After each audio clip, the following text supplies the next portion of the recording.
रावसाहेब महाराज देशपांडे माळेगाव, सोमनाथ महाराज काळे भातकुळगाव, दोन्ही गायकांचा तालुका शेगाव आणि जिल्हा नगर. चला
त्यांच्या प्रभावाने इथला विस्तार बाबाजी सद्गुरूचा असावा.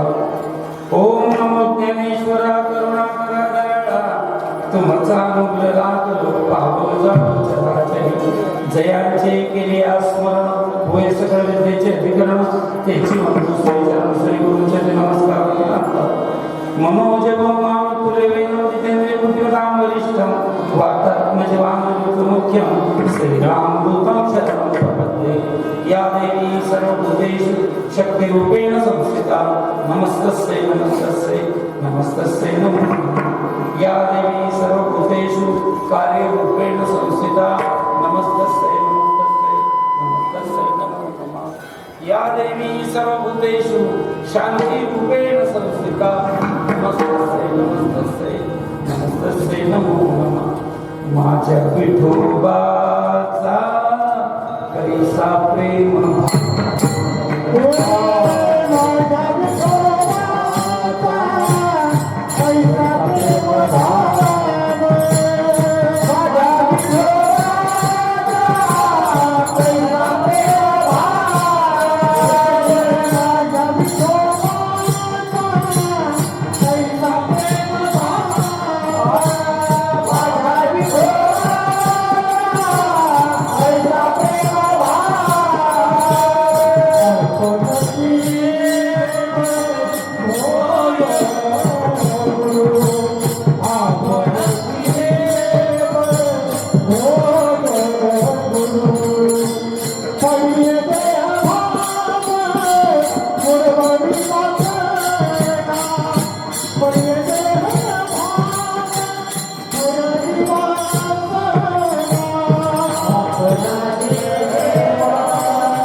जेथे जावे तेथे कपाळ सरिसे लाभतो विशेष संत संगी पूर्व पुण्य जरी होय सानुकूळ अंतराय मूळ उपजेते भाग्य तरी नोहे धनपुत्रधारा भाग्य तरी नोहे धनपुत्रधारा निकट वास परा संता पायी तुका म्हणेची करावी निरासी तुका म्हणेची करावी निरासी बळी संता पायी द्यावा जीव पूर्व पुण्य जरी हो सानुकूळ अंतराय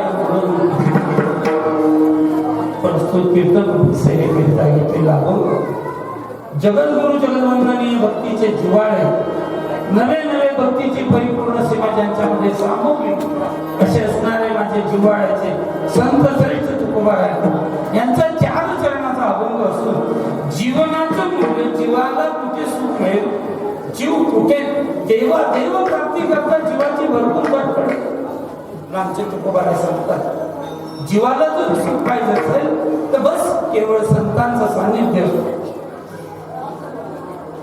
अभंगावर विवेचन करण्यापूर्वी परिणाम अगत्याच आहे नाही का मला आयुष्यात गामाला नाही आज गामाला मला आयुष्यात गामाला नाही वरचाही काम आहेत मला पण इतके अशा लोकांच्या समोर मी कीर्तन आता काय करावं मला हे कारण या भागामध्ये मी फिरलेलो आहे परमार्थ जर शिकायचं असेल ना तर तिकडे मरायचं इकडे जन्माला यायचं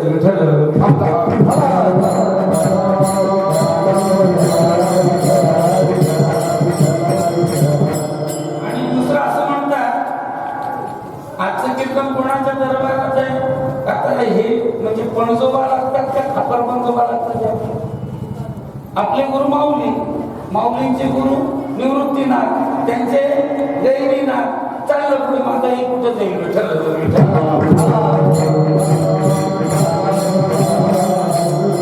पण जितका माणूस मोठा होत जातो ना तितक्या लहानांचे तो लाड पुरवतो चला जास्त काही पर्यावरणामध्ये जास्त वेळ घालायचं नाही बिलकुल थोडक्यात 15-20 मिनिटाच्या आत कीर्तन आवडायचं चालायचं मला एवढं सांगा ना कीर्तन ऐकून लोक आजपर्यंत सुधारलेलं नाही माझा 44-45 वर्षाचा अनुभव मला चड्डी नेसता येत नव्हती तसा मी या क्षेत्रात उतरलोय मला कीर्तन हे आत्म उद्धरण्याचं साधन आहे कीर्तन हे जीवन उद्धरण्याचं साधन आहे पोट भरण्याचं साधन नाही किंवा संसार जुगाडण्याचं साधन नाही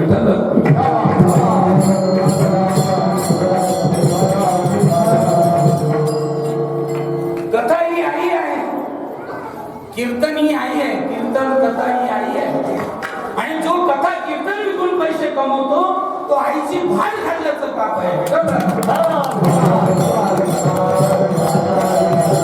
माझ्या 44 वर्षांमध्ये मला आई प्रिय आहे लक्षात ठेवा या पाखंड्यांना काय करणार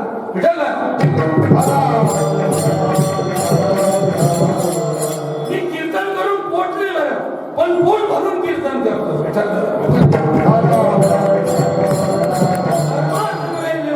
गोष्टी मोठमोठे तत्वज्ञान पाठ करत असते ग्रंथ पाठ करत असते परमार्थ हा तुमच्या विद्वत्तेवरती तुमच्या ज्ञानावरती अवलंबून नसून तुमच्या आचरणावरती अवलंबून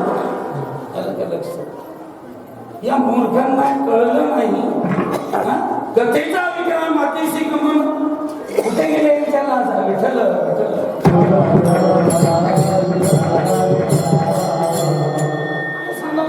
कथा करून फोटो भरतात बरं संप्रदायाचा नियम संप्रदाय हा धाब्यावरती बसवणार जेणे करुणी मूर्ती ठसावी जेणे करुणी मूर्ती ठसावी अंतरी श्री हरीची ऐशी कीर्तन मर्यादा आहे संतांच्या आता तुम्हाला मी रस्ता दाखवणं तुम्हाला सांगणं म्हणजे सूर्याला मेणबत्ती घेऊन दाखवण्यासारखे नाही का म्हणून मला घाम आला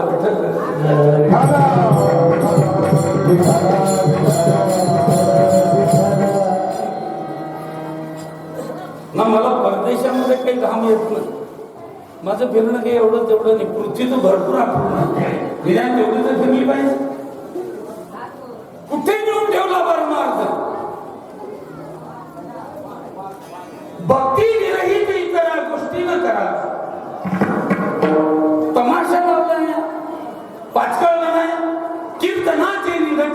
नासिले व्यवसाय प्रायचित्ताचे जे नामच नाही पापाचे ते लोकांना बाळ जन्माला आल्याबरोबर त्याला एमएला नाही टाकतायत, त्याला ग्रॅज्युएट नाही करतायत, त्याला पीएचडी नाही करतायत, मग त्याला बोट धरून पहिल्यांदा अंगणवाडी दाखवावी आणि मग केतुले ढाळे परमार्थ कसं केतुले ढाळे परमार्थ करायचा असेल ना शुद्ध अंतकरण नाही करा, भले तो चुकला तरी झाले पण अंतकरण शुद्ध ठेवा. माझ्या शबरीला कसलंही ज्ञान नाहीये, दात घासत नाही, डोक्याला तेल नाही, आलं का लक्षात, पण या डोळ्याचे दिवे करून रस्त्याकडे एकच वाट बघताय. कोणती वाट बघताय? माझे प्रभू येतील का? गुरूंच्या शब्दावरती विश्वास आहे. मातांना मुलींनी सांगितलं की शबरी एक दिवस जीवनामध्ये तुला परमात्मा इथे येऊन भेटेल, तुला देवाकडे जायची गरज नाही. देवाकडे जायची गरज नाही, त्याला गरज असेल माझी तर तो येईल. मी नेहमी सांगत असतो की देवा तुला बघून मी पाणी टाकणार नाही, मी कुठेही पाणी टाकेन, तुला जर माझ्या हातचं पाणी हवं असेल तर तू त्या पाण्याच्या खाली जाऊन उभा. जळी स्थळी काष्टी पाषाणी मग सर्व देवा विठ्ठल जळी स्थळी भरला रीता ठाव नाही पुरला आज मी डोळ्याने पाहिला विठ्ठलची विठ्ठलची विठ्ठल. अरे कुठे नाही आणू माझी राम रेठ माझी. भगवान परमात्मा प्रत्येक ठिकाणी कणाकणामध्ये तो आहे, त्याच्याकडे जायची गरज नाहीये. तर त्याच्याकडे गेल्यानंतर तो सुख देतो असं नाहीये. बघू मला नंतर वेळ मिळाला तर मी सांगण्याचा प्रयत्न करेन. कीर्तन एक आपलं नवला बंद झालं पाहिजे चालेल ना? नाही मग नवला जर म्हणाल ना तर माझं घड्याळ बंद पडलेलं याच्यात 9 असतील तेव्हा सुद्धा तुमच्यामुळे आज आम्हाला या सर्व भगवत भक्तांचा दर्शनाचा योग आला. आमच्या सरांचं नाव मला येत नाही. Chitale sir. Chitale sir. Chitale sir. परमार्थामध्ये मस्ती असावी लागते पण पागल मस्ती नको. केव्हा शब्द कळतो समोरच्याने मारलेला दगड केवढा आहे याला किंमत नाही. त्याची भाषा सांगत असेल तुम्हाला नाही बोलू नका बाबा. समोरच्याने मारलेला दगड केवढा याला किंमत नाही पण त्याने मारलेल्या दगडाने केलेली जखम किती खोल आहे ही महत्वाची. आचरण सांगा ना तुम्ही समाजाला. काही करा, गुरु करा, गुरुचे पाय दाबा, गुरुची सेवा करा, नाही का? गुरुला गावराने दूध द्या, हे कुठे लिहिलेलं आहे? गुरु परंपरेच्या अभंगामध्ये नाही का? भोजना मागती पावसेन दादासाहेब त्या अभंगात लिहिलेलं आहे भोजना मागती तुप पावशेर. म्हणून या बुवा लोकांना तेव्हापासून दूध खायची प्रथा पाडली. तरी आम्ही 2 रुपयाच्या दुधावर दिवसभर चहा पितो. बाहेर गेल्यानंतर दूध डोसवतो का? आमच्या बापाची ठेव आहे.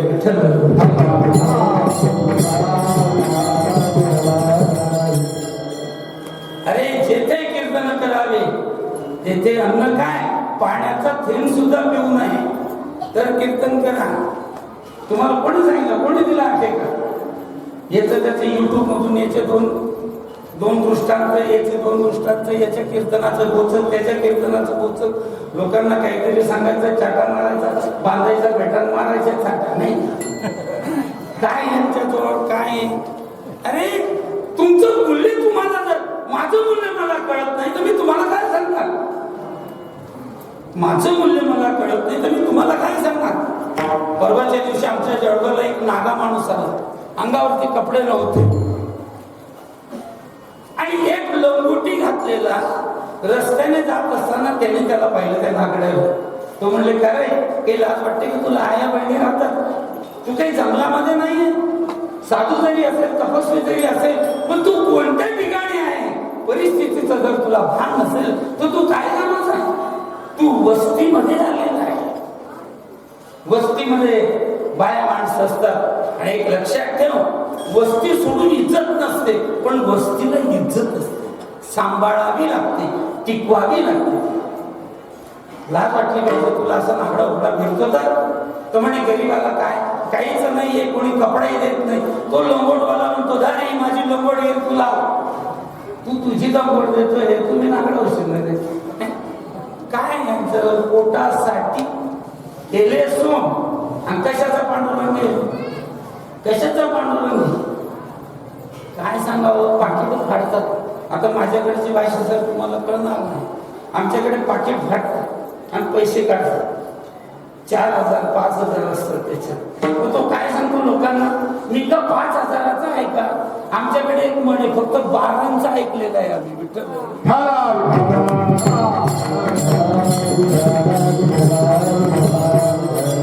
काही खोबऱ्यावरच्या वाट्याच्या पुस्तक नाही आहे हे कसं आहे म्हणजे अंधाऱ्यामध्ये डोळा मारायचा डोळा मारल्याची खुशालकीच्या खुशालकी होऊन जाते आणि कोणाला दिसत नाही त्यामुळे मार बी पडत नाही चाकली मूठ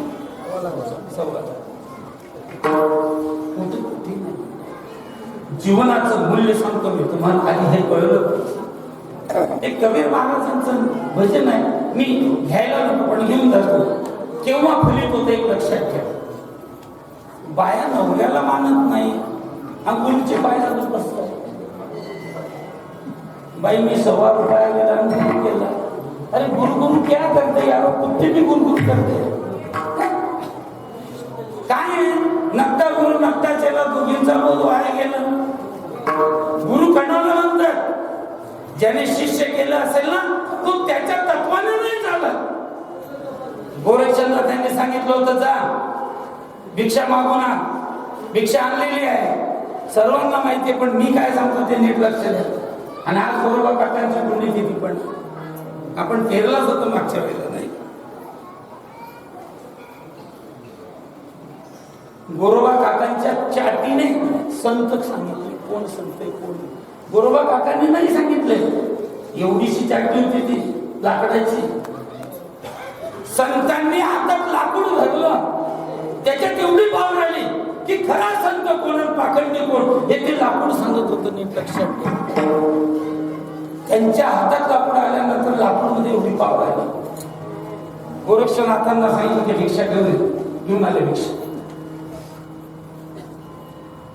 म्हणले खूप सुंदर आहे वडा तर फार छान होता नाही थोडासा वडा लोक नवनाथ पारायण करतात आणि दुसरं काही वड्याचाच फक्त नाही बद्दल दाखवत कारण ते आवडतं निंबाचा रस का नाही त्यांनी तप केलं 12 वर्ष तप केलं तुम्ही उद्यापनला 1 वर्ष तर करा 1 वर्ष तप उभं राहून तर करा नाही वडे पाहिजे फक्त ते म्हणले वडा खूप छान होता अजून असता तर बरं आहे आणि ते काय ते उठले गेले परत ज्या बाईने भिक्षा दिलेली होती भिक्षा देई म्हणले काय रे मी तुला आधी आला होता ना तुला साधा वडा समजून तुला वडा दिला गुरुच्या नावाखाली याची पोट भरणारी भरपूर आहे हे सांगितलं का आम्हाला आमच्या तुकोबारायांनी हे सांगितलं का आमच्या ज्ञानोबारायांनी धर्माचं हे जेवढं मोठं मंदिर उभं केलेलं आहे ही जी इमारत उभी केलेली आहे याच्या पायामध्ये कोण कोण बळी गेलेलं आहे याची जाणीव ठेवा लाज बाळगा जराशी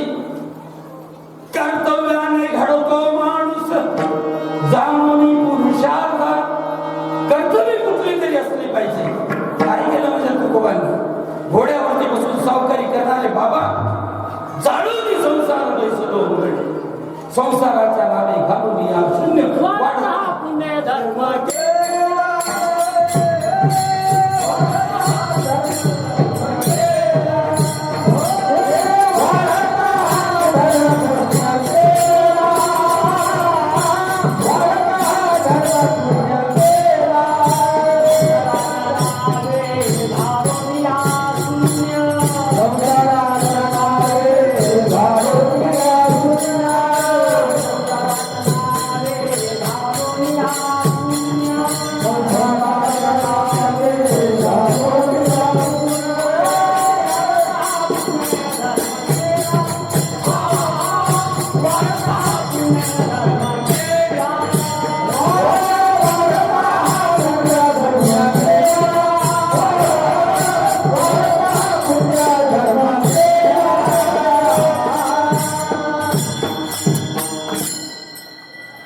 त्यांच्या नावाने मी पूर्णाच्या कोळम गावणे तुमचे नरड्यात उत्तर माझे आई बाबा जेव्हा गेले माझ्या आई बाबांना जे पदार्थ आवडत होते ते नाही खायचे ज्यांनी आपल्याला जन्म दिला त्यांचं एवढं तरी ऋण फेडता आलं पाहिजे, म्हणून ते आवडणारे पदार्थ नाही खायचे.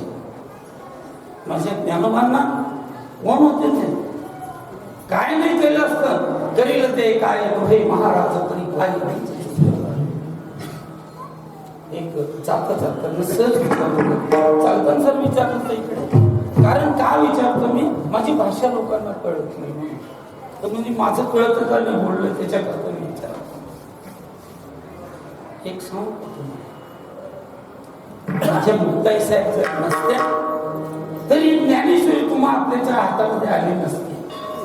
दार लावून घेतलं होतं ताटी ज्ञानोबांनी, विसोबांनी थोडी फाडून टाकली. म्हटले ही संन्याशाची पोरं यांना बघितल्यानंतर विटाळ निर्माण होतो आणि ही आडवी आली झोळी फाडून टाकली. ज्ञानोबांनी सिद्ध बेटामध्ये कुट्टीचं दार लावलं. वारा येतो उडून जाईल अशी झोपली होती म्हटलं. आई साहेबांनी ओळखलं, मुक्ताई म्हणले ज्ञानदा हा पळत आला आणि झोपडी दार लावून घेतलेले काहीतरी गुड असलं पाहिजे. म्हणजे ज्ञानदा दार उघड नाही म्हणले मुक्ता,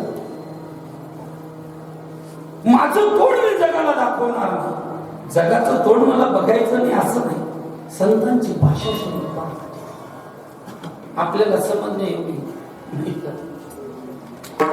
तुकोबांचे शब्द तुकून घेतली मोती कळलं पाहिजे. त्यांच्या शब्दांचा विपर्यास करून टाकला. अर्थ लोकली पुराणी नाश केला शब्द, विषय लोभी म्हणे साधन ही स्वार्था करता लावून घेतलेले. आई साहेबांनी म्हटलं काय रे ज्ञानदा तू कशा करता आलेला आहे, तू अवतार कशा करता घेतला. योगी पावन योगी पावन साहेब दर्शनाचा. अरे तू योगी आहे, योगी नाही नुसता योगी नाही तर पावन आहे, पवित्र आहे, वरून नाही तर मनाने पण पवित्र आहे. किती सांगून गेले या भाषेत.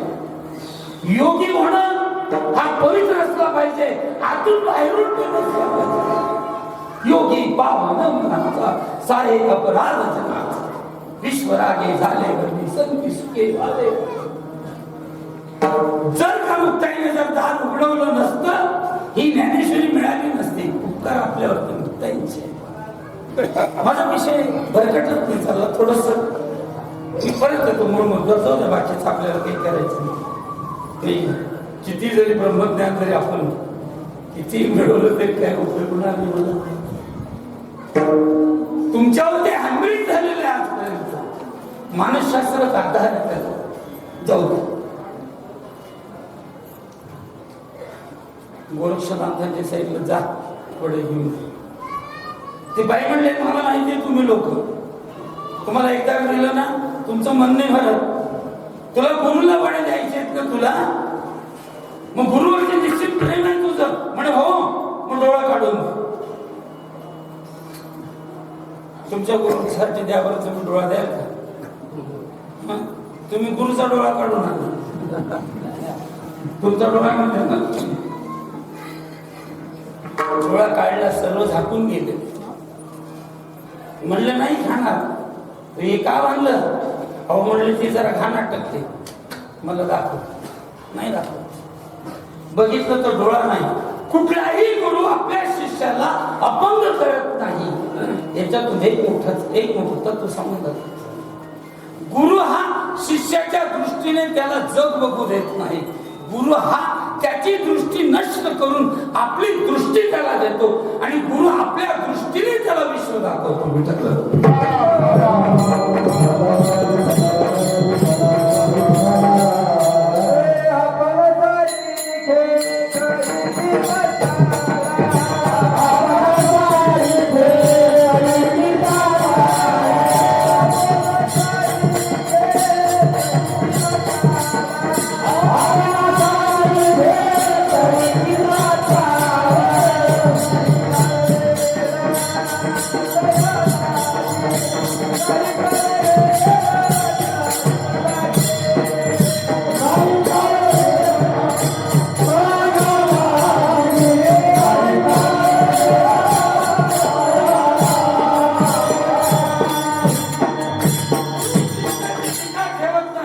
त्याचे विचार नष्ट करतो, त्याची दृष्टी नष्ट करतो, त्याचं राहणं नष्ट करतो, त्याचं सगळं बदलवतो.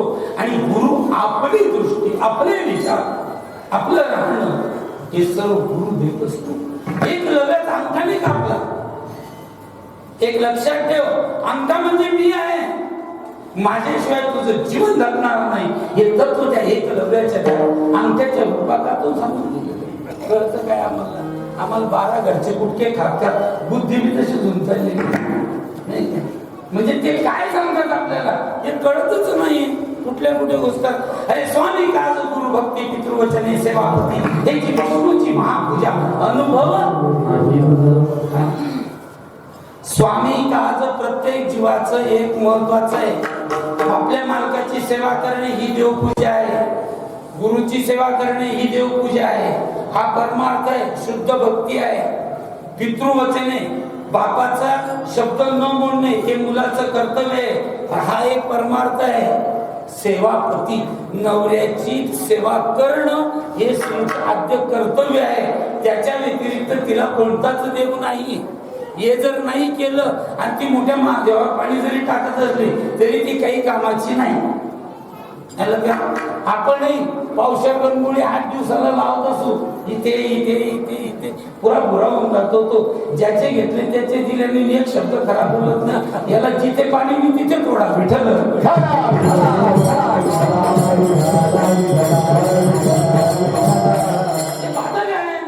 आपल्या शेतामध्ये जर कधी कचरा उतरला, जर गवत उतरलं, आपण त्याचा नाश करतो. नाही जर असा नाश उतरला तर नाशक मारा उपाड देला. बाधा की तो सांभाळायला परमार्थाला बाधा. स्वामी काच गुरु भक्ती. हो, गुरुची सेवा कशी केलेली तुम्हाला पितृवचन आहे. पहिलं आहे गुरु बिना हो ज्ञान मिळेना सद्गुरु बोधाचे. गुरु बिना हो ज्ञान मिळेना सद्गुरु बोधाचे. करावया सत्संग पाहिजे वाचन शास्त्राचे. शास्त्र वाचण्या आधी पाहिजे सेवा वडिलांची. सेवा करण्या घड्या पाहिजे जोड सुदैवाची. बघा साखळी कशी. बाबाचे तुम्ही इतकं सुंदर वाचतात पण त्या लायक मी नाही बोलणारा. विठ्ठल विठ्ठल.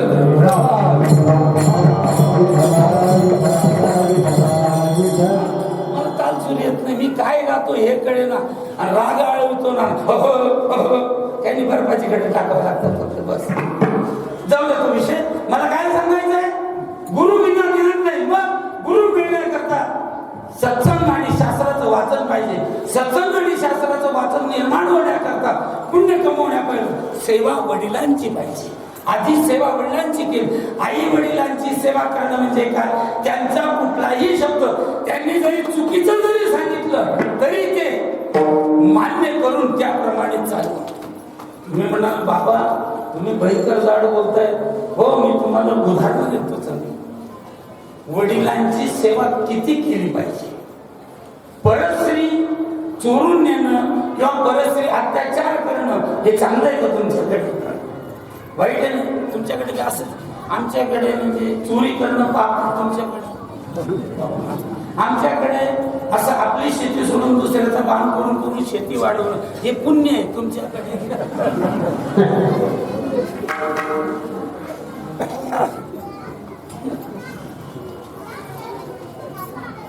सर आमच्याकडे 40 पैशाचं आहे, त्याने खोटे आधार कार्ड करून 75चे केलेले आमच्याकडे. तुमच्याकडे असे एवढे इज्जतदार लोक नसतील.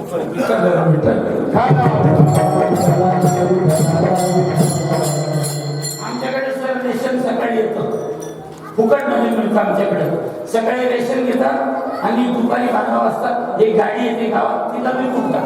तुमच्याकडे आहे का? तुम्ही लोक इतके काय मागे राहिलेले? अरे अरे म्हणूनच बरं का. नाही आमच्याकडे तसं आहे. आणि आमच्याकडे फुकट खायची सवय खूप पडली. ज्याचं घ्यायचं त्याचं काय करावं, त्यांना नवस करून बोलवावं लागतं. यांना येण्यासाठी नवस करून फक्त 2च वर्ष मुलं होऊ देऊ नका. हा बाबा दाखव, याचा गंडाला, त्याची राखला, बाबा बाबा बाबा काय करतो. आणि ते आल्यानंतर असा ठरलं तर चालतं, सोडलं तर पळतं.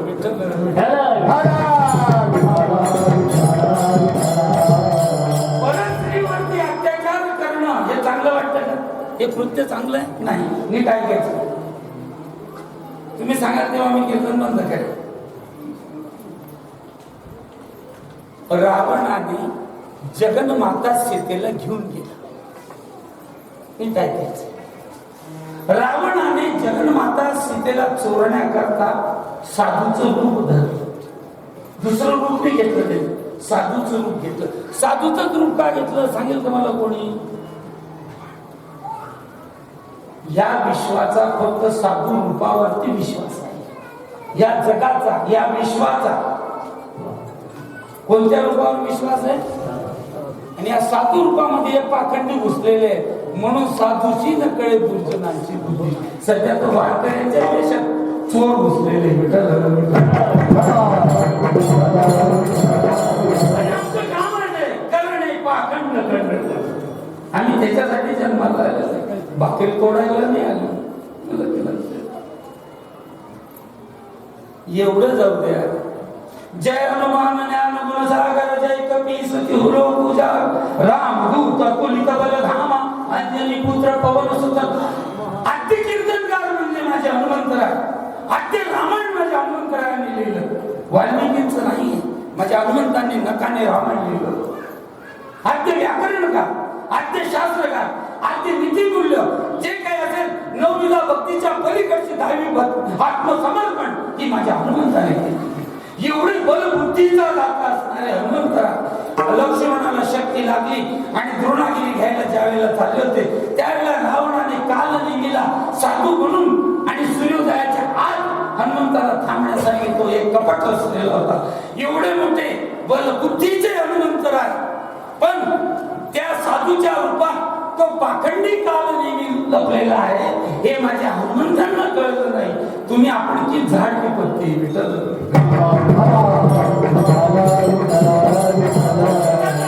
साधू रूपावरती आहे. आणि म्हणून रावणाने साधूचं रूप घेतलेलं आहे. भिक्षामध्ये लक्ष्मणाने रेग मारून दिलेली होती. रेग ओलांडायची नाही. मर्यादा ज्याने ओलांडल्या लक्षात ठेवा. ज्याने मर्यादा ओलांडल्या त्याला काय घेऊन जात त्याला रावण नेतो म्हणजे नेतो आणि त्याला दुःख भोगावं लागतं. म्हणून मर्यादा ओलांडू नका. हलक्या माऊली सुद्धा सांगतात परमेंते संधिकान वैसाल समुद्रे लोका नोलांडा. या मर्यादा ज्याला दिलेल्या आहे आपण सुद्धा आपल्या मर्यादा सोडू नका. आपली मर्यादा काय? तर त्या रावणाने सीता मातेला घेऊन गेलेला आहे. प्रभू रामचंद्र तिथे युद्धासाठी गेलेले. जास्त काही सांगत नाही. रामायण तुम्हाला पूर्ण माहिती आहे. युद्धाकरता गेलेले आहे आणि तिथे युद्धभूमीचा तो ललकार दिल्यानंतर रावणाची 4 बलाढ्य मुलं होती. इंद्रजित असा होता की त्याने इंद्राला सुद्धा हरवलेलं होतं. रावण म्हणजे सर्व सामान्य नाही. तांडव नृत्य रावणाचं वाचा. तुमच्यावरती किती आलेलं संकट असू द्या, एक निमिषमध्ये संकट नाही दूर केलं ना, माझं नाव मी गॅजेट मध्ये बदलून घेतो. तांडव नृत्याचं ते प्रकार आणि ते रावणाने केलं. त्या रावणाचा तो मुलगा इंद्रजित युद्धाला जायला लागलेला आहे. बापाने कोणतं कृत्य केलेलं? परस्त्री आणलेली आहे. चांगलं आहे कृत्य. पण बापाच्या केलेल्या कृत्याला वाईट न म्हणताना वडिलांच्या करता राक्षसाचा मुलगा युद्धामध्ये जातो आणि आपले पोर आपल्याला वृद्धाश्रम दाखवतात. राक्षसचे चांगले का आपले चांगले? मग बी कुठलं खरा? विठ्ठल.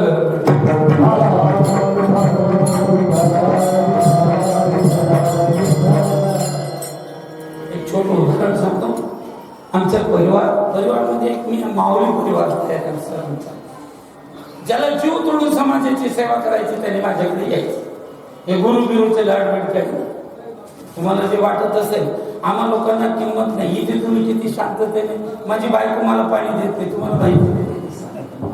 मला एक सांगा सर, जी गाय दूध देते तिला ढेप टाकतात ते जी गाय दूध देत नाही तिला ढेप टाकतात? जी गाय दूध देत नाही तिला मी जर कधी कीर्तनाचे पैसे नेत नाही, नारळ नेत नाही, त्यांचे पैसे चोरून कीर्तनाला येतो, मला जीव लावतील का ते? आमची बाई म्हणते तू असं कसा काय बोर्ड बनला, साधे ज्यांना कीर्तन येत नाही तरी ते 5-5, 10-10 घेऊन येतात, नेला माझ्या नशिबात असा कसा काय होता? रोज भांडणं असतात आमच्या घरी. तुम्हाला माहिती नाही ते का महिला आयोगात आमची केस गेलेली, त्या महिला आयोगाच्या त्या बायाने सुद्धा मला उत्तम केलं. तुला कोणी सांगितलं म्हणजे कीर्तन करायला? कीर्तनाने काय फरक पडलेला आहे सांग? म्हणजे शेवटचं कीर्तन मला मच्छिंद्रगडावरचं करून घेऊ द्या, लागतं रामराम करून देईल मी, महिला रामराम करून देईल. काय आमचा परिवार आहे ज्याच्यामध्ये त्यागाची भूमिका असेल, जीवन दुसऱ्याकरता संपवण्याची तयारी असेल, त्याने माऊली परिवारात यायचं. फार मोठा परिवार. त्याच्यात आमचा असा नियम आहे, एकादशीला पौर्णिमेला ज्याला जे जे शक्य असेल ते माझ्याकडे भेटायला, दर्शनाला, माझं जिथे हेडक्वार्टरला नसतो तिथे ते येतात करून. ज्याचे एकमेकाचे सुख दुःख सांगतात, माझ्या परीने जेवढं निवारण करण्याचं असलं तेवढं करायचं. जर शक्य नसलं तर मग अरे असं करायचं, मुलीचं लग्न आणलेलं चल करून दे, काय करायचं ते, पैसे तुला वापस भेटणार. आनंद नाही करतात. एखाद्याला दवाखान्यात जर आणलेलं असेल त्याचं बिल भरून दे, बिलकुल आनंद नाही, त्याचे येऊ शकतात तुम्ही. मला विचारून पण येऊ नका, अचानक या कधी तुम्ही या गोष्टी तपासू शकता. म्हणून आवाज येणार. मी सुंदर नसेल पण नक्का नाही, हे सुंदर असते पण यांना नाक नाही.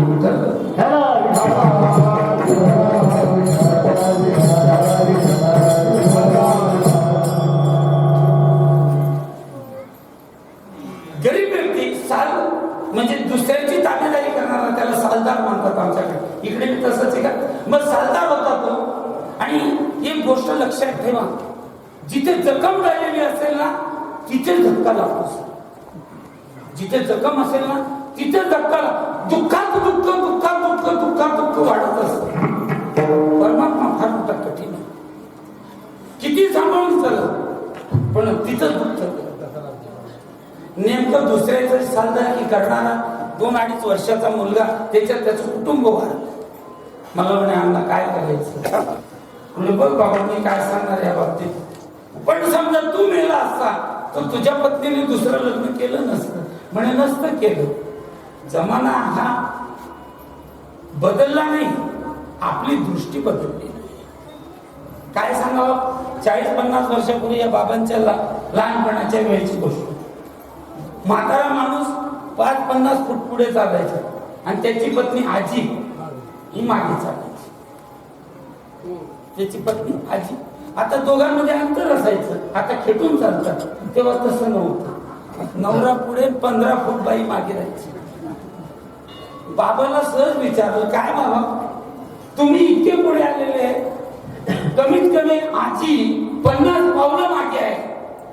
म्हणले बेट्या माझा विश्वास आहे तिच्यावर की ती माझ्या पावलावर पाऊल ठेवते ना.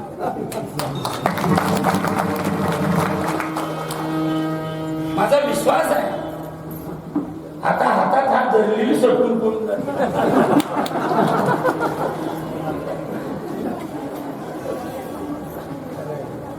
पूर्वी लोक घरात खायचे, बाहेर आगायचे. आता बाहेर खातात, घरात. जर कधी तुमच्या घरात गलीमध्ये कोणाच्या घरात कार्य असलं, शेजारच्या पाजारच्या बाया यायच्या, घरच्या बाया स्वयंपाक करायच्या आणि बाहेरून बाया नाचायला आणायच्या. आता स्वयंपाकी बाहेरून आणतात आणि घरच्या बाया गलीमध्ये नाचतात. आमच्याकडे फक्त तमाशाच्याच बाया नसतात.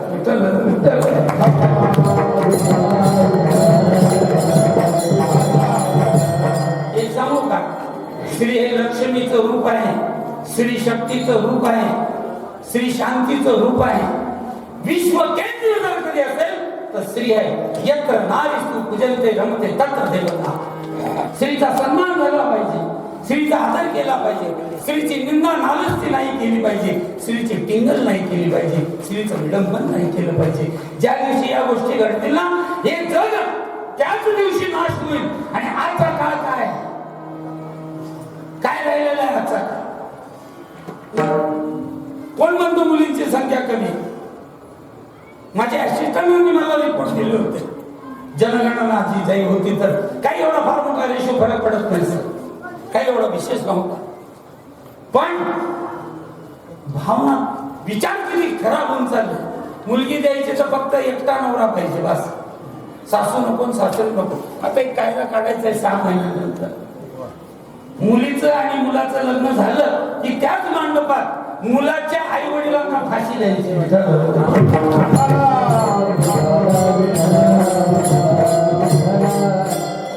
आणि तुझ्या पोराच्या टायमाला मग तुला मोडून ठेवायचं का? अरे सुई मागे दोरा लावलेला आहे, विसरतात कशाला? कुटुंब वाढलं त्याचं. स्त्रियांचा त्याग किती मोठा आहे. पोटात जर कधी बाळ असेल आणि जर मालक मेला असेल तर ती बाळाला जन्म देते, त्याला शिकवते, मोठा करते, कष्ट करते, रक्त आटवते आणि मोठा करून सुखा समाधानाने शेवटचा श्वास होतो. हे स्त्रीमध्ये ताकद आहे. दुःख ती सहन करू शकते. आणि माणूस 4 लग्न करतो, याला कुठे टाकायचं? सांगा बरं तुम्ही. मग त्याने ते ऐकल्यानंतर त्या मुलाला खूप, त्याला स्वतःचं घर नाही, काही नाही. आमच्या जिल्ह्यातलाच आहे तो, माळकरीच येतो आमचा. मला खूप स्वाभिमान आहे आमच्या लोकांचा. आणि काय केलं त्याने?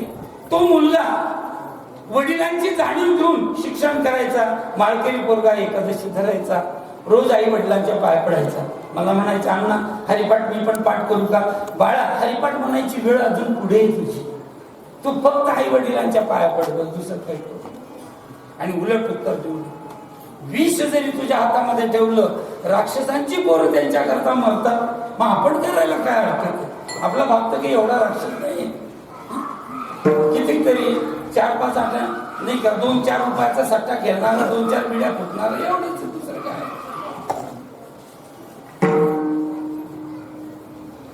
मुलगा मोठा झाला आणि पडीत जमीन मशागत केल्यानंतर खूप पिकते. या न्यायाने मंडळी, भारतात तो मुलगा IAS अधिकाऱ्याच्या परीक्षेत 3रा, आपल्या महाराष्ट्रामध्ये तो पहिला आला. आणि पहिली ऑर्डर त्याला कलेक्टरची चंद्रपूरला ऑर्डर घेऊन आली. मलाही आनंद असं आवडल्या जात नव्हतं. त्याला लक्ष दिलं, एकच सांगितलं, यशवंता एक काम करशील बाळा, वडिलांनी खूप कष्ट केलेले आहे, काही करू नको, त्यांना बंगळे लिहू नको किंवा श्रावण बाळासारखी कावड घेऊन त्यांना कुठे घेऊन जाऊ नको, पण एकच काम कर, मन दुखवू नको. म्हणजे अण्णासाहेब, ज्या दिवशी मी वडिलांचं मन दुखवेल तो माझ्या जीवनातला शेवटचा दिवस राहील.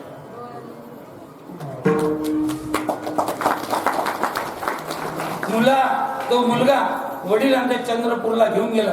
कलेक्टरचा बंगला पाहिला असेल तुम्ही कसा असतो, 20-25 खोल्या असतात, 2 ते 3 हेक्टर मध्ये ते नाही का ते बंगला बांधलेला.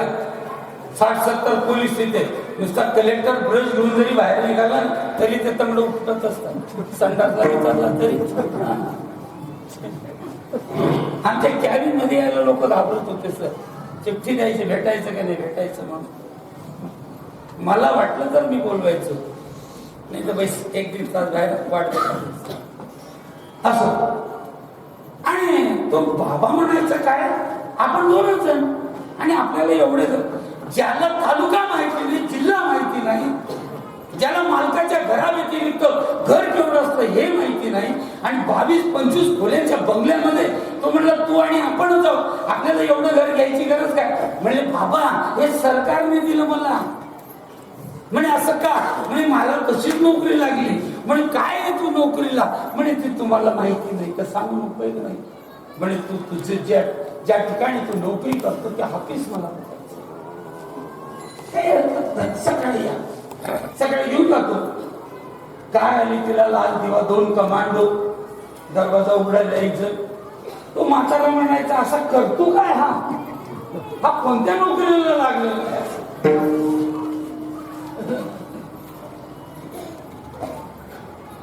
म्हणजे बाबा तुम्ही कपडे वगैरे घाला, तोपर्यंत गाडी निघायला. कलेक्टर गेला, परत गाडी आली. ते 2 कमांडो बाबाची बसला, दरवाजा उघडला, मध्ये बसला.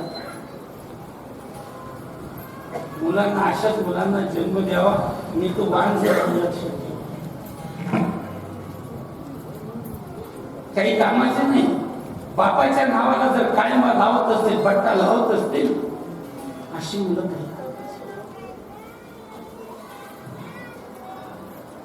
बाबा बसले, त्या कलेक्टरच्या त्या रूम मध्ये, त्या ऑफिस मध्ये गेले. बघा क्लासवर अधिकाऱ्याचं ऑफिस कसं असतं. अधिकाऱ्याचं ऑफिस बघतो, मुख्यमंत्र्याचं ऑफिस. आपला प्रतिनिधी आपण निवडून दिलेला आहे, त्याला काय घाबरायचं? आणि त्याला काय सिक्युरिटी पाहिजे, हा नियम कोणी निर्माण केला हे समजत नाही.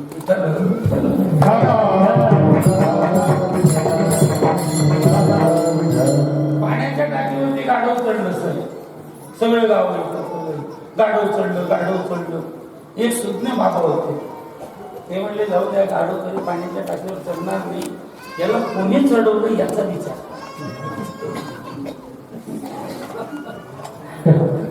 Something is better than nothing. समजण्याच्या पलीकडे विठ्ठल.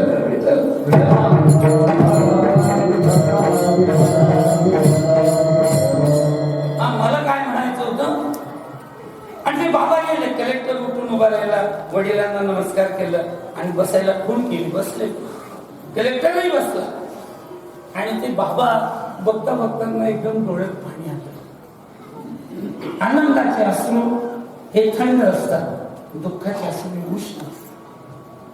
डोळे भरून आनंदाचा क्षणच काय, दुःखाचा क्षण सुद्धा आनंदात करता आला पाहिजे आपल्याला. दुःख आणि आनंद अदृश्य सर्वभूतानां मयि कर्तव्ये निर्मोह निरंकारा या वृत्तीने जगता आलं पाहिजे. ऐसा पुत्र देगा देवा जगा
तुम्ही. विश्वासघाती असला तर चालतो, पण अवसानघाती नको. मी म्हटलं आता उड्या मारतील, चालती काढली ना तुम्ही जा.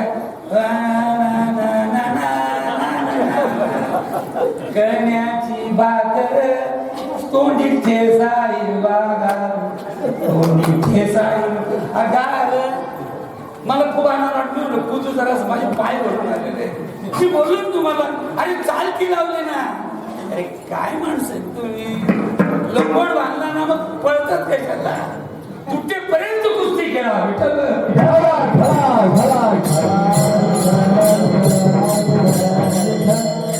तुम्ही आयुष्य गमावलं कीर्तन ऐकत काय सांगतो मी बाबा, मी स्वाभिमानाने सांगतो, आयुष्य गमावलं कीर्तन ऐकत.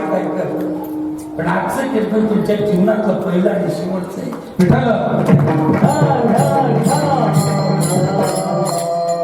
हे कधी नाही, हे उपकार अनंत उपकार ह्या माणसाचं सरांची चितळे हे तर एक वेळेला कावळा सापडून जाईल. आम्हाला फक्त नाथांची सेवा करायची. 2-2 वर्ष मागे लागतात मी त्यांच्याकडे. फक्त आलो कशामुळे, आपलं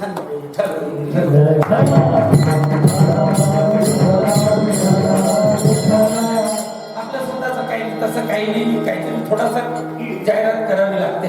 आणि बाबाने पाहिलं आणि डोळे भरून आले. किती भाग्यवान आहे मी, ज्याने कष्ट केलेले आहे, ज्याने इमानदारी केलेली आहे, ज्याने त्याग केलेला आहे, आणि त्याचं जर फळ चांगलं आलं ना मंडळी, त्याला एकदम सरकार डोळ्यातून असून आला.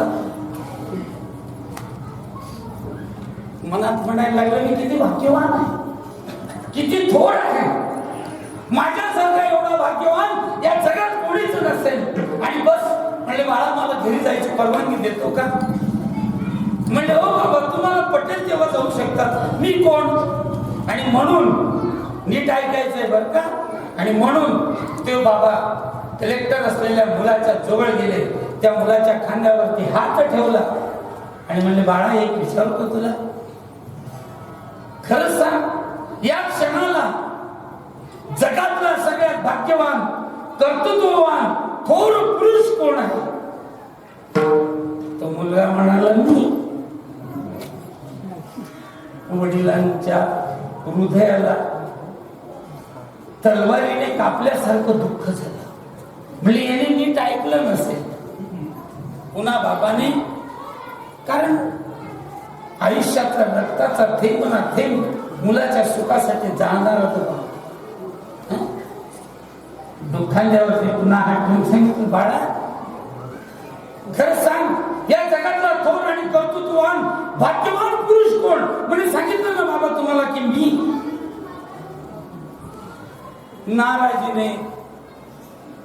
नाराजीने तो बाबा नाराज झाला आणि जायला लागला.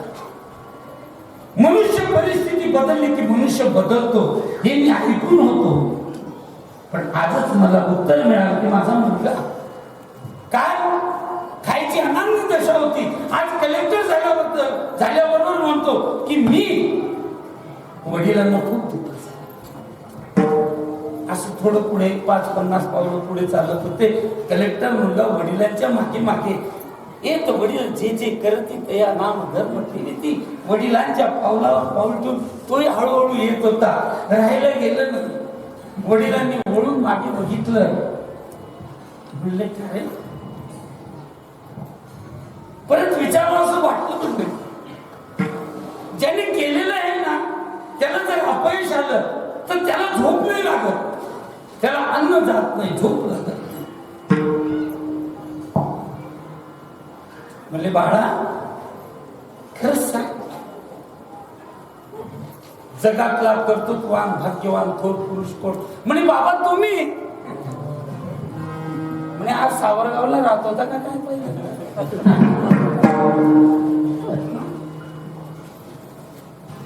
मगाशी तू बोलला की मी, आणि हेच जर तिथे बोलला असता माझं हृदय कापलं गेलं नसतं, माझ्या हृदयाला ठेच पोहोचले नसते. आणि तू आता म्हणतो तुम्ही. म्हणे बाबा एवढ्या महान कर्तृत्ववान भाग्यवान थोर पुरुषाचा हात त्यावेळेला माझ्या खांद्यावरती होता म्हणून मी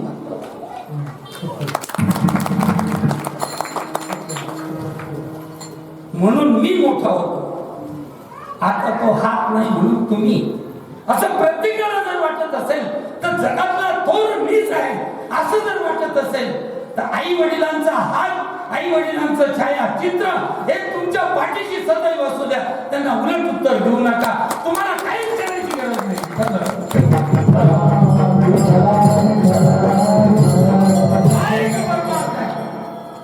आई वडिलांची सेवा करा. आजकाल कीर्तनकार आईवरती कविता म्हणतात माय माझी, त्याला लोक. आणि मी खरं सांगू का कीर्तनकारांना मातवणारे लोक तुम्हीच आहे. एकाने उभं करायचंय काय रे कुमावत इतक्या जोर जोरात बोलतोय, आईवरती बोलतोय, वडिलांवरती बोलतोय. तुला आई वडील आहेत का? हो. सेवा करतो का? नाही. त्याचं कंबर तिथे ठेचलं पाहिजे. करतात का तुम्ही लोक? मग कशा करता टाइमपास करताय? तुमचा पैसा काय हरामचा आहे का? अरे पोटच्या पोराला 5 रुपयाचं बिस्किट न घेणारे तुम्ही लोक आमच्या मड्यावरती 5-5 हजार रुपये घालतो. चला चला.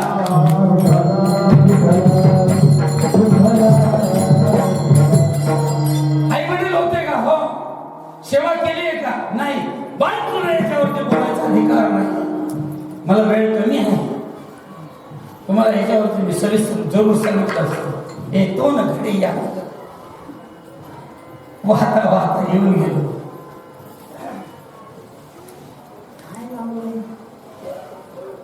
स्त्रीला कुठे जायची गरज नाहीये. तिच्या डोक्याला, बायांच्या डोक्याला जो लाल कुंकू चमकतो ना, मालक आहे त्याचं अस्तित्व आहे, लक्षात ठेवा. तो कसाही असू द्या, पती परमेश्वर आहे. तुम्हाला काहीच करायची गरज नाही. त्याला उलट बोलू नका, त्याच्याबद्दल मनामध्ये काही आणू नका. नाही तर म्हणले बाई तुझ्या घरचा चांगला आणि आमच्या घरचं बावळट असं. अरे असं नका बोलू. हे पाप कुठे मिळाल? चित्रकूटला मंदाकिनी नदी वाहते आणि त्या चित्रकूटला जे कामतगिरी पर्वत आहे, त्या पर्वतामध्ये जगन्माता अनुसूया आणि अत्रि ऋषी राहत होते. त्यांनी काहीच करू नाही. वडिलां आपलं पतीला एकही प्रयोग न बोलताना जे म्हणेल तसंच करायचं. असं करायचं. त्यांनी पदरात सुद्धा पाणी आणायचं. त्यांच्या पतिव्रतेचं, त्यांच्या पतीच्या सेवेचं, पुण्याची फळ स्वर्गामध्ये गेली. ब्रह्मा विष्णू महेश यांना जेव्हा कळलं तेव्हा परीक्षा, सोन्याला कस लागतो मंडळी. आम्ही मोठा देवीला गेलो तसं येता येताना म्हणलं चला देवीचं मातेचं दर्शन घेऊ. तिथं एक बाई कडेवरती मुलगा होता तिचा. कुठलं गाव होतं ते मला तर आपल्याला गाव सांगता नाही यायचं. कडेवर मुलगा होतं, कपडेही फाटलेले होते, पण गळ्यामध्ये मोठमोठ्या सोन्याच्या माळा होत्या. कमीत कमी 15-20 तोळ्याचं सोनं तिच्या गळ्यामध्ये. तिच्या डोक्याला तेल नाही, काही नाही, काही नाही. तेवढ्यात एका चोराने ती माळ तोडली. पळा ती काही नाही, फक्त उभी होती, त्याच्याकडे पाहत होती. आम्ही गाडी उभी केली आमची. अगं म्हटलं बोमल ना जराशी, चोर चोर जाऊ दे. म्हणले बाबा पेंटिक्स आहे त्याला.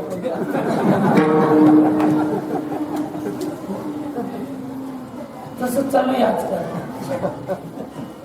काय चालू. ब्रह्मा विष्णू महेश त्या ठिकाणी आलेले आमच्या जगन्माता अनुसूयेची परीक्षा घेण्यासाठी. आपण गावाला बोलतोय, तुम्हाला फक्त परिचय मांडून देतोय. एक अभंग किती दिवस पुरावा? आयुष्यभर. कीर्तन किती तास पाहिजे? तमाशा तुम्ही किती ज्ञानी हे मला तपासून घ्यायला. अरे आईच्या उदरामध्ये प्रवेश करू ना, त्यावेळेला रा म्हणा. काय म्हणा? आणि शरीर सोडताना म म्हणा. राम या शब्दामध्ये तुमचं आयुष्य गेलं पाहिजे. आणि तुम्ही काय म्हणता 2 तास कोण बोललो? हात वरती करा. यांना 25 किलो तांदूळ देतो मी. अरे कीर्तन आयुष्यभर पाहिजे. किती पाहिजे? आयुष्यभर. आपल्याला काय माहिती, जाऊ दे. आणि आलेले भिक्षामदेही आमच्या अनुसूया मातेने भिक्षा घेतली. म्हणले अशी जगन्माता विदेही गार्गी माता ज्या अवस्थेमध्ये राहत होत्या तशाच अवस्थेतून आम्हाला भिक्षा पाहिजे. अंगावरती वस्त्र नको आहे. आणि विदेही अवस्थेत हो म्हणले त्याच्यात काय एवढं कठीण आहे? कपड्याच्या खाली तर सगळंच नागे. हे झाकलेलं हे बाजूला केलं तर एक सांगण्याचे काही बदल नाही. जा समोर मंदाकिनी वाहते आणि तिथे जाऊन स्नान करून ये. मी तुम्हाला भिक्षा तशीच देते. स्नान करून आले कोण? ब्रह्मा विष्णू महेश आणि जगन्माता आमच्या अनुसूया माता अत्रि ऋषींच्या त्या पत्नी भिक्षा घेऊन आल्या. काय परिणाम झाला? ब्रह्मा विष्णू शंकराचा असे अवतार श्री गुरुचा कराया उद्धार जगाचा. जाळला बाळ अत्रि ऋषीचा धरला वेश असे यतीचा. मस्तकी मुकुट शोभित तिचा.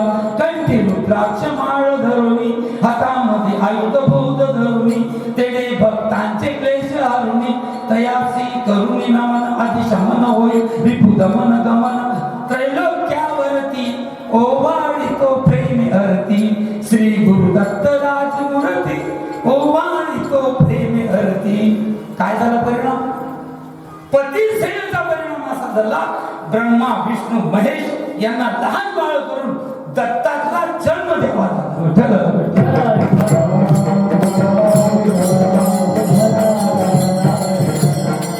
पती सेवेमध्ये हे फळ आहे, आलं का लक्षात? हा पूर्वीचा काळ आहे, आताचा इकडे ते चुरड आहेत का तुमच्याकडे? चुरड माहिती आहे का तुम्हाला? ते रस्त्यावरती रात्री बेरात्री राहायचं ना, ते ही करायचे चुरड चुरड. आता दिसतात का त्या? नाही का? बाया एवढाचाही मेकअप करते, ही नाकावून तिने आत्महत्या केली. म्हातारा सुद्धा दोऱ्याने डोळ काय डोळ करायला.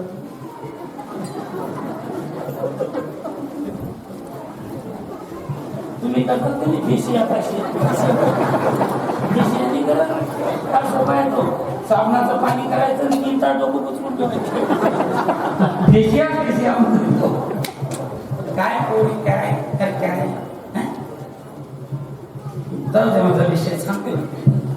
काहीतरी करायला लागलेले किती घाणेरडे प्रकार चाललेला आहे. पूर्वी सर बायांना जर कधी दिवस राहिले ना 60-70 वर्षापूर्वी, तर त्या बाया डायरेक्ट मुलाला जन्म देईपर्यंत खाटीवर झोपून राहायचे, हालचाल करत होत्या. पूर्वीची गोष्ट. आताच्या पूर्वी तर लगेच दिवस राहिल्याबरोबर कोणी निंदायला जाईल, कोणी पाणी भरायला जाईल. पूर्वी बेड रेस्ट करत होते. तुम्ही म्हाताऱ्याला विचारू किती बेकार लाड करायला लावले. काय लावलं?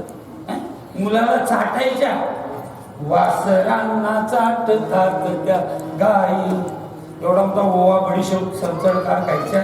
ते पोरग शीचं भरलं का सूचं भरलं नव्हतं, असं आता धरून असा चाटायचे. आई तोंडातली लाळ मायेच्या रूपाने मुलाला कवच कुंडल करायची. म्हणून पूर्वीची मुलं आई वडिलांना सोडत नव्हते.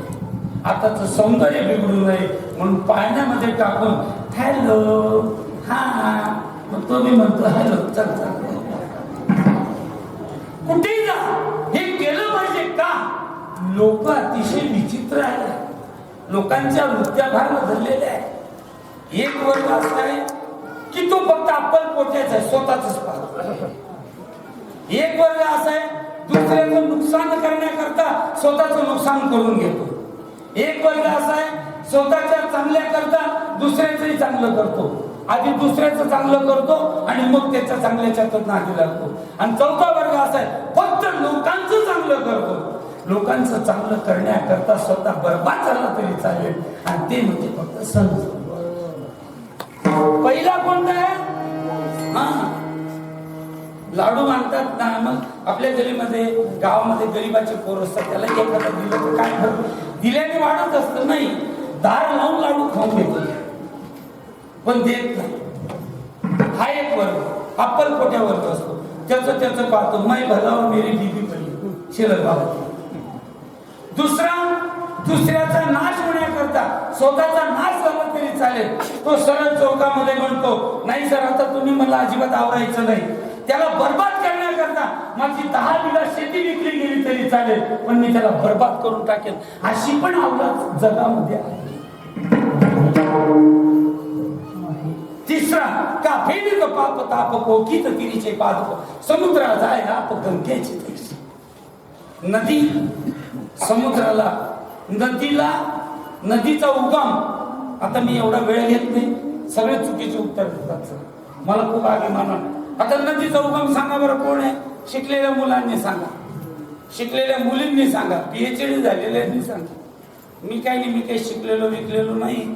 गुरं चारताना पोट भरत नव्हतं म्हणून कीर्तन काढून गेलेलो. नदीचा उगम कुठे असतो? सर्व गाडी काढा आपल्या काही इथे थांबण्या फुटलेल्या घातलीमध्ये पाणी टाकून काही उपयोग नाही. पाणी लागत सांगेल का कोणी? नदीचा उगम कुठून असतो? पर्वतावर. अजून तुम्ही नका बोलू सर. नदीचा उगम पर्वत नाही, नदीचा उगम समुद्र. मग आता पाऊस पडत नाही, मग पर्वतातून वाहत येते. जीवाचा उगम ममई वांश जीव लोके जीवभूता सनातना. हा त्याचा अंश आहे, त्याच्यापासून आलेला आहे. आणि सर्व कार्य करत करत त्याला जाऊन भेटणे ही जीवाची सार्थकता आहे. विठ्ठलची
मंडळी 9 वाजलेले आणि मला मर्यादा दिली 9ला कीर्तन बंद करा.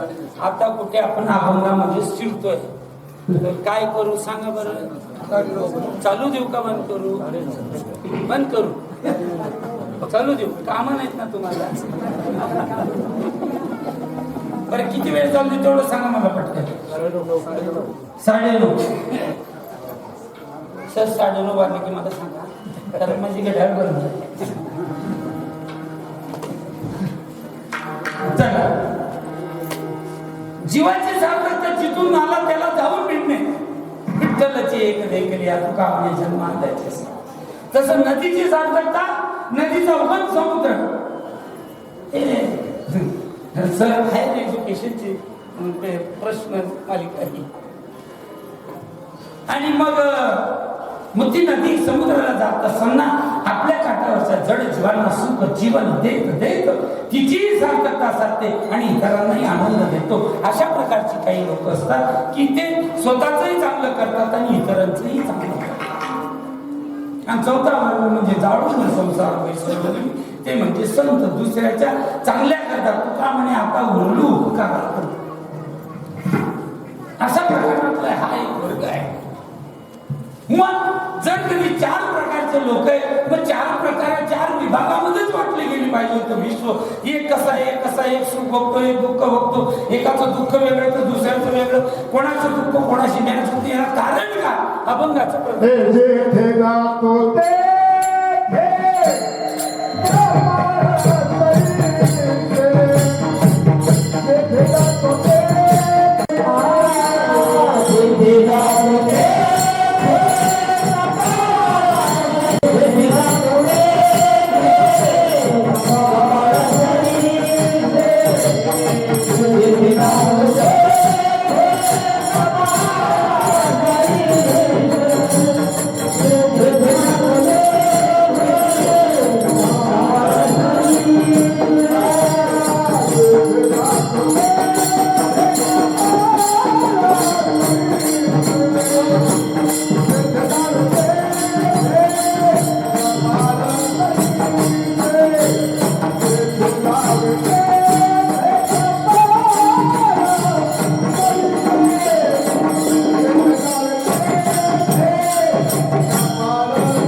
सुंदर. जेथे जावे तेथे कपाळ सरिसे. कपाळ नंतर जीव हा कर्माने बांधलेला आहे. अजून एक सूत्र जाताना सांगून जातो एक लक्षात. तुम्ही तुमच्यामध्ये ताकद असल्यानंतर तुम्ही कसंही मागा, कसलंही कर्म करा, हे काय घ्यायचं. जोपर्यंत तुमच्यामध्ये ताकद आहे तोपर्यंत भगवान परमात्मा तुम्ही केलेल्या कर्माचं फळ देतो. तुमच्या अंगातली ताकद जेव्हा संपते तेव्हा तुमच्या केलेल्या कर्माची फळं व्याजासकट मिळतात. जर तुम्ही चांगलं केलेलं असेल, तुम्ही जरी चांगले लोक नसाल तरी तुमची मुलं बंगळीवरती बसून तुम्हाला धोका देतील. चांगलं केलेलं असेल तर. आणि केव्हा देतो तो? उतार वयामध्ये, जेव्हा ताकद संपते तेव्हा. आणि चांगलं जर केलेलं नसेल तर विष पिऊन सुद्धा मृत्यू येत नाही. मृत्यू येण्याकरता ते नवस करतात. विठ्ठल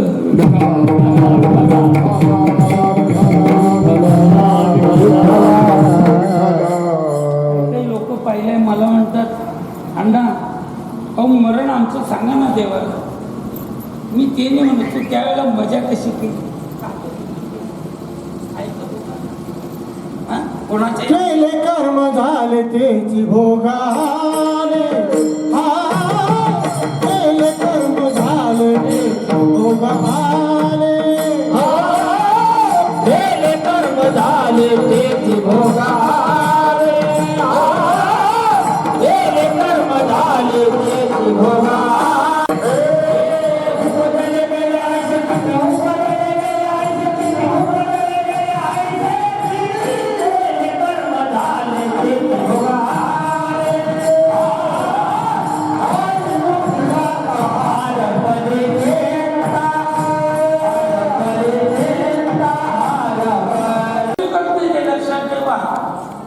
भरपूर पाहणं. धृतराष्ट्राने 50 जन्मापर्यंत पाप केलेलं पण 101 मुलं आलं त्या लक्षात. संतांच्या सानिध्यात जा तुम्ही. दूध आणि पाणी, पाण्याचं दूध काही चांगलं नाही, पण दुधात पाणी टाका बरं, एकरूप होऊन जातात ते. पाण्याला दुधाचा रंग येऊन जातो. तसं आहे संत नाही का. आपणासारखे करती तात्काळ नाही काळ वेळ आपुल्या पदी बैसविले. अरे काय सांगावं तुम्हाला त्यांच्यावर.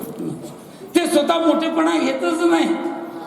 माझ्या निवृत्तीनाथ दादांनी ज्ञानोबारायांना चौरंगावरती बसवलं आणि म्हटले, ज्ञानोबा सांग रे गीतेवरचं भाष्य सांग.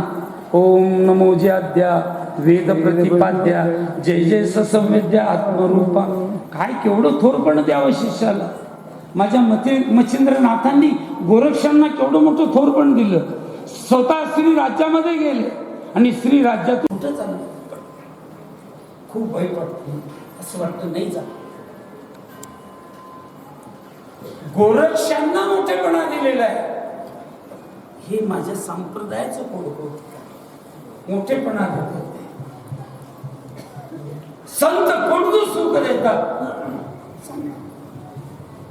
जेथे जावे तेथे कपाळ सरीशी लाभ होतो. विशेष लाभ कोणता आहे? जीवाला त्या शिवाची भेट घडून जन्म मरणाची याची येरझार संपवतात. संत भेटल्यानंतर कर्माचं खंडन होत नाही आणि देव भेटल्यानंतर कर्माचं खंडन होत नाही. मग फरक काय? देवाच्या सानिध्यात कर्म भोगताना अश्रूची लाही लाही होते आणि संतांच्या सानिध्यात दुःख भोगताना आनंदाची परिसीमा निर्माण होते. हा मोठा फरक असं. मग संतांच्या संगतीत विशेष सुख आहे तर मग संतांच्या जवळ जायला पाहिजे. मग संत कुठे असतात? संत म्हणजे काय? संत कोणाला म्हणावं? कीर्तन करतो तो संत का? प्रवचन करतो तो संत का? भगवे धारण केले तो संत का? दाढी जटा लावले तो संत का? अंगाला राख लावली तो संत का? संत तोची जाणा जगे, संत तोची जाणा जगे, संत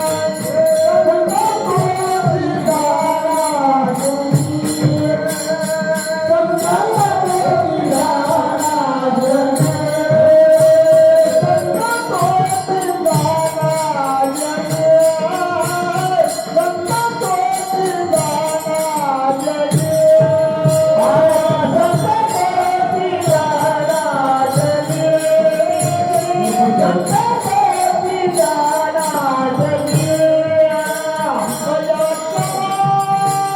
संत तोची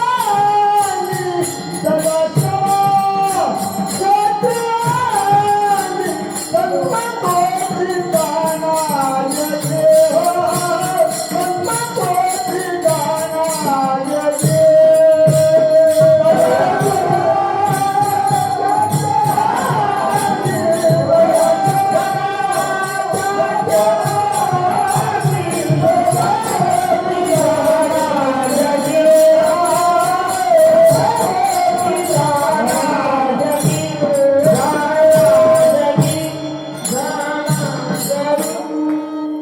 मी बऱ्याचशा संतांच्या परिकल्पना देऊन दिल्या तुम्हाला. संत कोणाला म्हणावं? कुठे मिळतील संत? संत कशाने मिळतात? संतांची एकच महत्वाची व्याख्या ज्ञानोबारांनी खूप सुंदर सांगितली. माऊली सांगतात, खरा संत कसा असतो? चातुर्य लपवी, महत्व हलवी, दिसे पण मिळवी जगा माझी.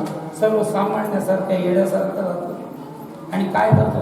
एक वडील जे जे करते या नाम या न्यायाप्रमाणे काय करतो तो? मार्गाधारे वर्तावे, विश्व मोहरी लावावे, अलौकिक न व्हावा. या दोन ओळी जर त्याच्या ठिकाणी सापडल्या नसेल तो तो खरा संत आहे. बडा बडाई न बोले, बडा न बोले बोल, ही राहू कसे कधी ना कहे दाखवू. तो आचरण करतो त्याप्रमाणे जगाला सुद्धा मार्गाला नेतो. असा संत. हे संत पूर्व पुण्य किती आहे हे नाही, अनुकूल पुण्य असेल तर पूर्व पुण्य जरी होय सानुकूल, अंतराय मूळ रूप जे ते. माझ्या तुकोबांना संत कुठे भेटले? पडिला सरस्वती. चिमटी घेतली असते मी. स्वप्न खरं का खोटं पण वेळ कमी आहे नेमका. माझं काय झालं सर? उतरतीला गाडी लागली, माझ्या गाडीला ब्रेक. आता ती घटल्यात जाते व उभी राहते. हे समज एक लोक टाकतायत दगड तिच्या चाकामध्ये, उभी राहिली म्हणून तरी मी ती पळतेच आहे.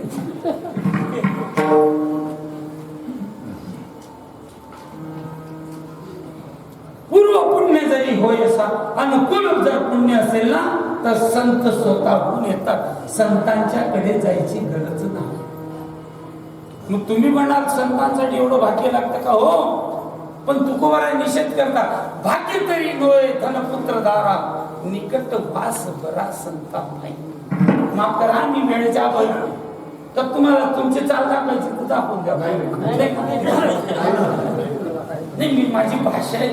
घाबरा असतं ते लोक काही कळत. मी माझ्या ओगाच्या बोलून पूर्व पुण्य काय सांगत होतो? भाग्य तरी नोय धनपुत्र दारा, निकट वास बरा संत. पत्नी म्हणले याला काय एवढं पुण्य लागतं का? माझी पत्नी सुशील आहे, मुलं अशी आहे, सोन्याच्या चमच्याने जेवण करतो. तुकोबारायाचा निषेध करतात. सुख संपत्ती पैशाने सुख मिळत नाही. एक शेवटचं उदाहरण सांगतो. सुरतला रतन चौकाच्या साईबाबाचा आणि दिंडोरीच्या साईबाबाचा प्रमुख अतिथी होतो आणि फार मोठमोठे अरबपती लोकांनी ते उभं केलं. कसं आहे सर, खावं ना तर बासुंदीच खावी, नाही तर उपाशी राहा. शिष्य करावे ना करोडपती अरबपती करावे. बाबा मला गुरु करून घ्या. हो तुले मी करून घेतो, पण मला तुला गुरु कर. गरीबाला कशाला शिष्य करायचा? तो आपल्याच आपला नाव काढून नाही झाले एका दिवशी, नाही का? म्हणून मोठमोठ्या लोकांच्या त्या घराण्यामध्ये आणि आमच्या अंमळनेर तालुक्या जळगाव जिल्ह्यामध्ये सुंदरपट्टी नावाचं गाव आहे. माझं काल्याचं कीर्तन होतं.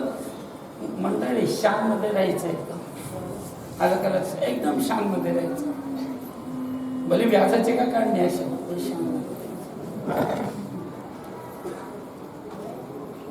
फर्स्ट क्लासचं तिकीट काढलं, रिझर्वेशन केलं.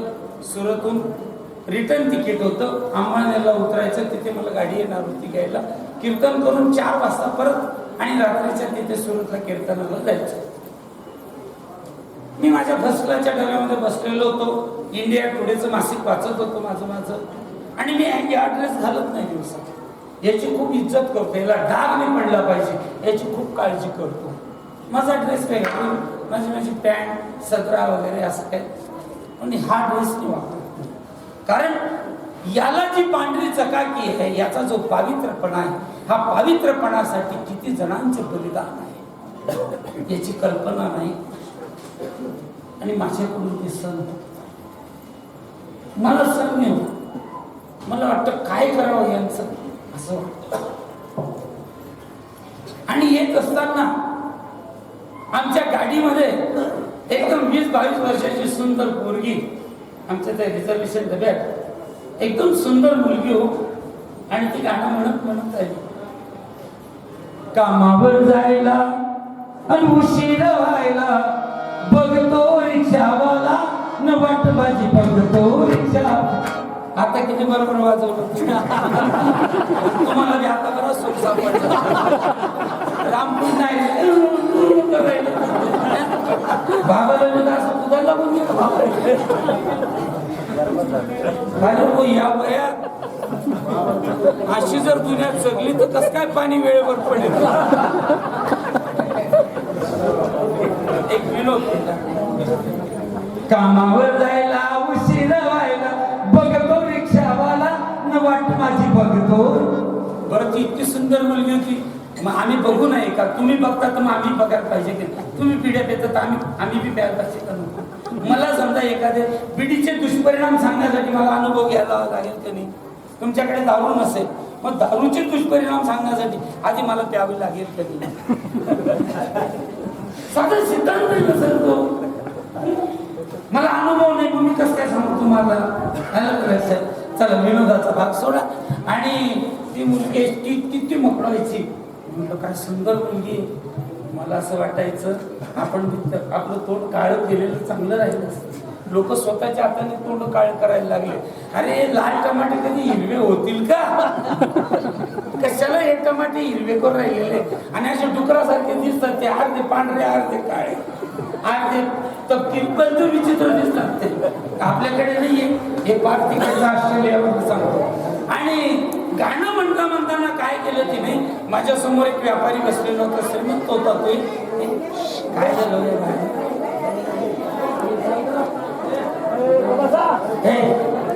अरे तुमच्या 2 बायांमुळे तुम्ही एवढा रस कशाला खलास करता?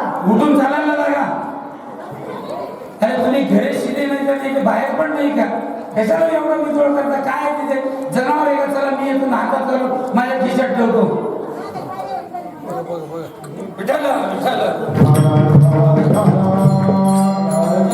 आता बॉडीगार्ड येऊन गेलेलं आहे तिथे. बंद करा. अहो मला मी काय जीव तोडतोय? 2 मिनिटात मला जेवढं जास्त सांगता आलं तेवढं सांगायचं. नीट लक्ष द्या. गाणं म्हणता त्या मुलीने काय केलं, माझ्या समोर जो व्यापारी बसलेला होता त्याच्याजवळ गेली. अरे मी इथं हात लावला. मग मला लक्षात आलं की ही मुलगी आलं का तुमच्या लक्षात? ही मुलगी हा कोण आहे? हा गावोगाव फिरून टाळ्या वाजवून पैसे कमवतो. कोण आहे? हा गावोगाव जातो आणि टाळ्या टिपत टिपत पैसे कमवतो.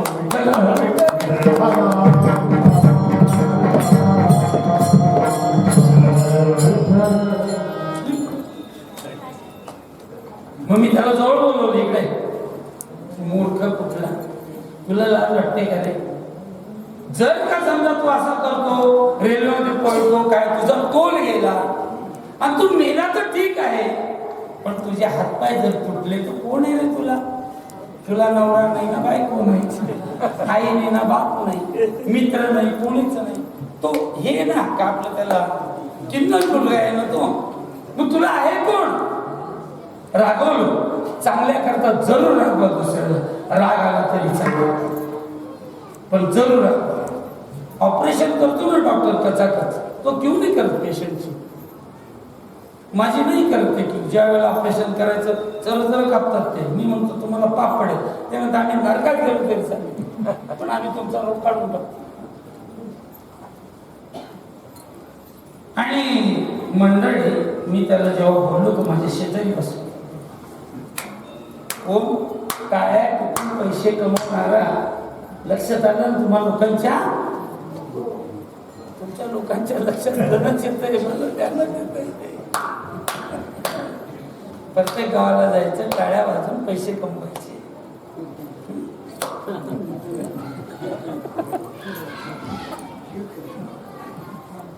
बसला तो, त्याच्या डोळ्यात पाणी आलं. माझ्या डायरीमध्ये त्याची नोंद आहे, नंबर आहे, तुम्हाला देऊ शकतो. मध्य प्रदेशातल्या बुरहानपूरचा आहे, तिथे जवळ शहापूरला. आता या वर्षाची गुरुपौर्णिमा आमची तिथेच आहे.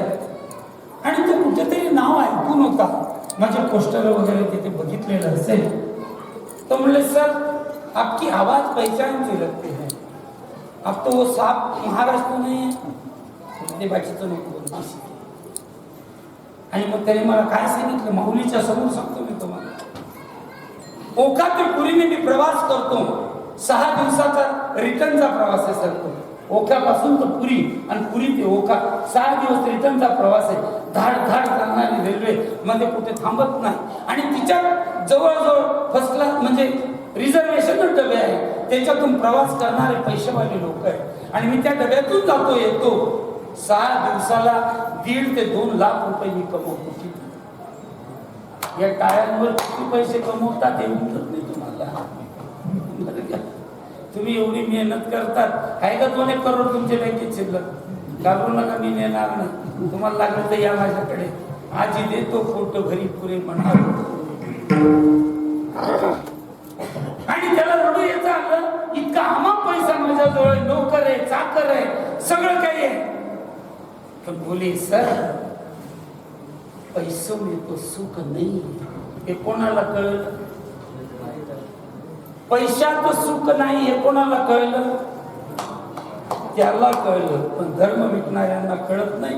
चांगलं कोण? विठोबा.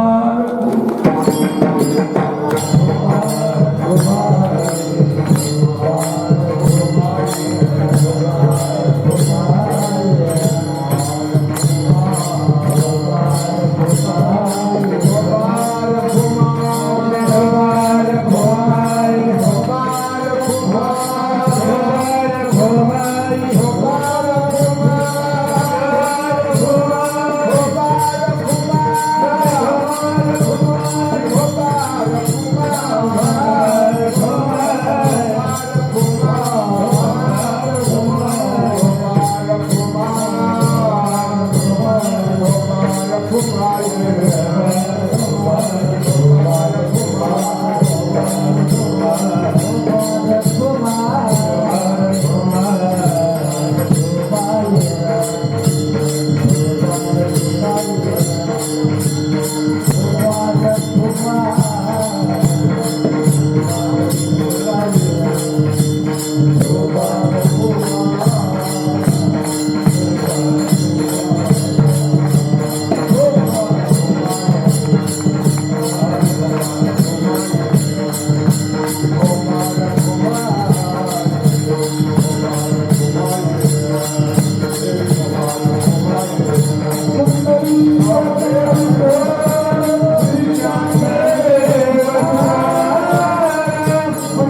तत्पूर्वी मला एक तास 1 मिनिट भजन घेतलं